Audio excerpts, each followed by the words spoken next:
माता पार्वती जी कहती हैं कि प्रभु कौन सा ऐसा कारण भैया, किस कारण से भगवान को इस पृथ्वी पे अवतार लेकर के आना पड़ा।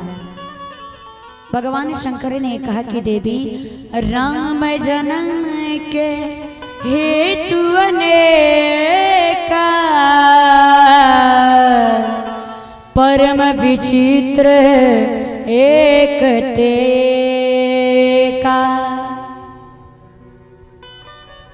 कारण तो बहुत सारे हैं,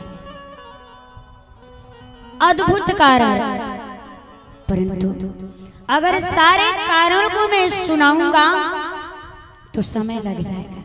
इसलिए हम भी आप लोगों के सामने पूरा कारण नहीं सुनाएंगे, वो भी 5 कारण आपको शॉर्टकट में सुनाएंगे, क्योंकि समय बहुत हो गया है। तो पहला कारण बताएं, राम जन्म के सबसे पहला कारण भगवान श्री हरि के द्वार पर 2 द्वारपाल थे, जय और विजय। एक समय शौनकादिक ऋषि भगवान से मिलने के लिए आए। जय और विजय ने रोका, या भीतर नहीं जा सकते। शौनकादिक ऋषि ने श्राप दे दिया कि तुमने भगवत दर्शन से रोका है कि जाओ असुर हो जाओ। श्राप दिए, वो असुर हो गए। जैसे भगवान को पता चला, भगवान दौड़ते हुए आए, त्राहिमाम त्राहिमाम त्राहिमाम, अरे आपने श्राप दे दिया प्रभु। शौनकादिक ऋषियों ने कहा कि प्रभु इनको तो मैंने श्राप दिया है, लेकिन इनके असुर शरीर से मुक्त कराने के लिए प्रभु आपको भी अवतार धारण करना पड़ेगा, आपको भी आना पड़ेगा। इसी श्राप के कारण पहला जन्म 3 बार श्राप दिया। पहला जन्म जय और विजय का सतयुग में हिरण्याक्ष और हिरण्यकश्यप के रूप में हुआ। हिरण्याक्ष के लिए भगवान 12 का रूप धारण करके आए, 12 का रूप धारण करके आए और उसका वध किए। और हिरण्यकश्यप के लिए भगवान नरसिंह रूप धारण करके आए। और दूसरा जन्म त्रेता में हुआ रावण और कुंभकर्ण के रूप में, जिसमें परमात्मा राम को अवतार लेकर के आना पड़ा। और तीसरा जन्म द्वापर में, तीसरा जन्म जय और विजय का द्वापर में हुआ, शिशुपाल और दंतवक्र के रूप में, जिनके लिए परमात्मा श्री कृष्ण को अवतार लेकर के आना पड़ा। तो ये भगवान के अवतार का पहला कारण है। और दूसरा कारण है कि ये तुलसी मैया आप लोगों के सामने है, देख रहे हैं ना तुलसी मैया। कितने लोग देख रहे हैं तुलसी मैया को? सभी लोग देख रहे हैं। पिछले जन्म में इनका नाम था वृंदा, वृंदा मैया थी। असुरों के राजा जालंधर से वृंदा महारानी का विवाह हो गया जालंधर के साथ में। जालंधर प्रतापी राजा था और जालंधर की पत्नी वृंदा अपने पति के चरणों में निष्ठावान थी, पतिव्रता स्त्री थी, भगवान के भक्त थी। जालंधर के निकट कोई भी देवता नहीं ठहरते थे, सारे देवता परास्त हो जाते थे। क्यों?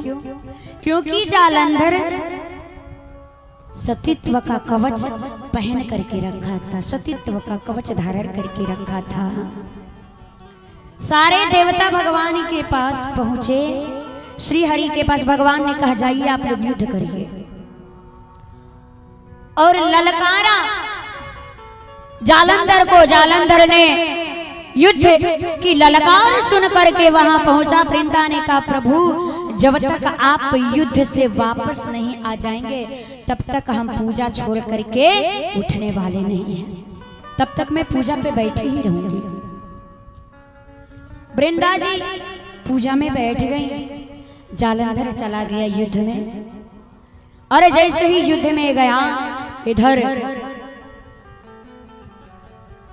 भगवान जालंधर का रूप धारण करके वृंदा के सामने आ गए और वृंदा तुरंत पूजा छोड़ करके उठी।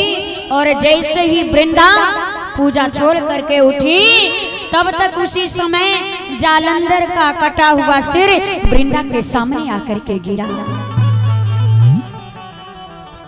वृंदा ने देखा, रे मेरे पति का सिर यहाँ, आप कौन हो? भगवान अपने असली रूप में आए। वृंदा ने कहा, रे मेरे पति के न रहने पे आपने मुझे छला है, इस प्रकार आज आपने मेरे साथ छल किया है, आपके साथ भी छल होगा। जैसे आपने आज मुझे मेरे पति से दूर किया है, एक दिन यही मेरा पति आपके साथ छल करेगा, आपको आपकी पत्नी से दूर करेगा। वृंदा ने उसी समय पर भगवान को श्राप दे करके पत्थर की बना दी। भगवान पत्थर के हो गए। चारों तरफ हाहाकार मच गया, सारे देवता लोग गए, लक्ष्मी जी गई, क्षमा याचना किए माता वृंदा जी के सामने। माता वृंदा जी फिर भगवान को पहले के जैसा बना दी और भगवान को पहले जैसे बनाई। फिर माता वृंदा जी अपने शरीर को जला करके भस्म कर दी, अपने पति जालंधर के पास चली गई। भगवान ने कहा कि आज के बाद एक विवाह मेरा वृंदा के साथ में होगा, इसलिए एक विवाह शालिग्राम भगवान का तुलसी महारानी के साथ में होता है। ये भगवान के जन्म का दूसरा कारण है। अब तीसरा कारण, नारद जी विश्व मोहिनी के चक्कर में पड़ करके भगवान को श्राप दिए। अब कैसे? नारद जी तो ज्ञानी हैं और नारद जी दिन रात भगवान का भजन करते रहते हैं। नारद जी एक बार हिमालय के टहलटी में घूमते हुए गए। देखिए, जैसे भगवान ने कहा कि नारद जी ने भगवान को श्राप दिया, माता पार्वती जी कहती हैं कि मेरे गुरु जी ने श्राप दिया। हाँ,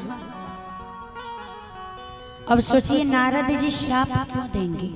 नारद जी तो भगवान के भक्त हैं। नारद विष्णु भगत पुनि ज्ञानी। नारद जी तो ज्ञानी हैं, भगवान के भगत हैं। अवश्य भगवान ने कोई अपराध किया होगा। यहाँ पर गुरु भक्ति देखिए, पार्वती जी कहती हैं मेरे गुरु जी ने श्राप नहीं दिया होगा, अवश्य भगवान ने कोई अपराध किया होगा, तभी मेरे गुरुदेव भगवान ने भगवान को श्राप दिया है। आहा, क्या गुरु भक्ति है। मैया कहती हैं कौन अपराध रमापति की ना, भगवान ने ऐसा कौन सा अपराध कर दिया जिसके कारण मेरे गुरुदेव भगवान को श्राप देना पड़ा। ये होनी चाहिए गुरु भक्ति। भगवान से भी बड़ा प्रेम गुरु में होना चाहिए। गुरु से बड़ा भगवान भी नहीं है। भगवान को भी एक बताए हैं तो हमारे गुरुदेव भगवान बताए हैं। शंकर भगवान बोले कि देवी आपने कहा कि ज्ञानी है, संसार में ना कोई ज्ञानी है ना कोई मूढ़ है। भगवान जिसको ज्ञानी बना देते हैं वो ज्ञानी हो जाता है, जिसको मूढ़ बना देते हैं वो मूढ़ हो जाता है। बोले भी हसी महेश तब ज्ञानी मूढ़ न को, जय जस रघुपति करही तब सो दस तेहि क्षण हो। शंकर जी ने कहा आप कारण जानना चाहती हैं देवी, तो सुने। एक बार नारद जी हिमालय में घूम रहे थे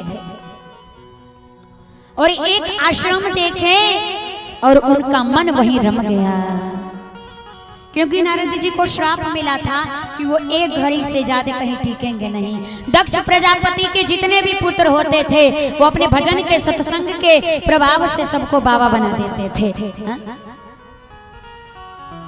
वो सृष्टि की रचना के लिए सृष्टि के संसार के विस्तार करने के लिए पुत्रों को जन्म देते थे और नारद जी सबको बाबा बना देते थे।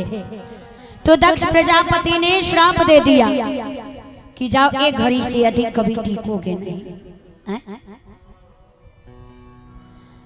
तो नारद जी एक घड़ी से ज्यादा कहीं टिकते नहीं थे। तो नारद जी का मन वहां पर रम गया और नारद जी वहीं बैठ करके भजन करने लगे। भजन करते करते नारद जी की समाधि लग गई वहीं पर। समाधि लग गई और इंद्र घबराए। इंद्र घबराए, देखिए क्या, क्यों घबराए कि कहीं नारद जी मेरी कुर्सी ना ले ले।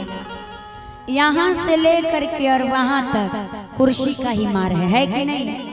कुर्सी की ही लड़ाई है। सब सोचते हैं कि मेरे कुर्सी को कोई ना ले ले। कुर्सी की ही लड़ाई है। इंद्र घबराए कि नारद जी तो समाधि में बैठे हैं, भजन कर रहे हैं, कहीं मेरी कुर्सी को ना ले ले। अब इंद्र को बुलाए, इंद्र कामदेव को बुलाए और कहा कि जाओ नारद जी के तपस्या को भंग कर दो। नारद जी के तपस्या को भंग कर दो।